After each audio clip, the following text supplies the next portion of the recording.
I've been thinking about this notion of, we need adversity in order to be resilient. And I 100% believe that. And at the same time, I also believe that if you don't know how to be resilient and your reaction to adversity is shame, like self-blame, being really negative to yourself, that's where the danger lies. So I'm just reading this book on sports psychology, and it's reminding me of, like, how you see coaches being tough on people, like sports coaches. And yes, you must be tough on them.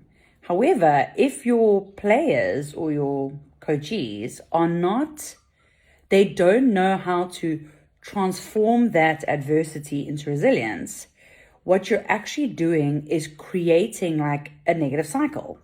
So this is where I'm kind of feeling a little bit, I don't know, in a conflict, or I don't know what it is. I'm still processing this as I make this.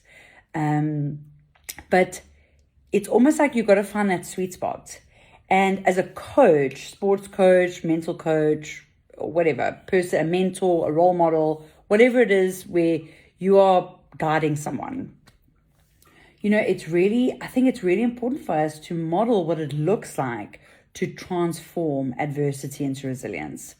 Because if you don't have those tools, if you've never witnessed it, if it's never been modeled to you, and the only thing that's been modeled to you is a negative spiral of shame, a negative spiral of, putting yourself down when you're doing something wrong, then you're never going to actually come out of that spiral, because that's all you know. So that's my thought for today. I'd love to know your thoughts. I really do believe that we need both. It's both and. It's not one or the other, and at the same time, like coaching people, sports coaches who are very encouraging and who are not strict, that's also wonderful. And at the same time, they also need to be a part of the modeling of resilience when a player will experience adversity, because it's going to happen. There are no guarantees. Sometimes you can do everything right and you still don't get the outcome that you wanted. And if all your hopes and dreams are attached to that outcome, then there's going to be a crash. And not to say that you shouldn't have those hopes and dreams. Again, like my brain will automatically go into that extreme.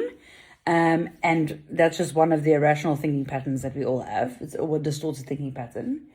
But if we don't have both, then we are not like holistically living. Like if we're not paying attention to the enjoyment of the process, we can be disappointed if we lose. We can obviously have all that like assortment of emotion that comes with like disappointment or being upset or anything like that. But if we don't have both, if we don't know how to process it and come out of it and go, okay, I've processed those emotions, I have, without telling myself that I'm terrible or that there's something wrong with me or, all that stuff. And once I've done that and I've regulated my emotions, then now I can move on to the next thing. It's a really interesting thing. So please, I'm spitballing here, trying to start a conversation. So what are your thoughts on what I've just said? Like, do you disagree or do you agree? Do you know of something have you experienced something where you're like, actually, I've gone through adversity and, I was modeled only negative role modeling, and it was a negative spiral, and I found a way out of it. I'd love to know if you've experienced that. Please let me know.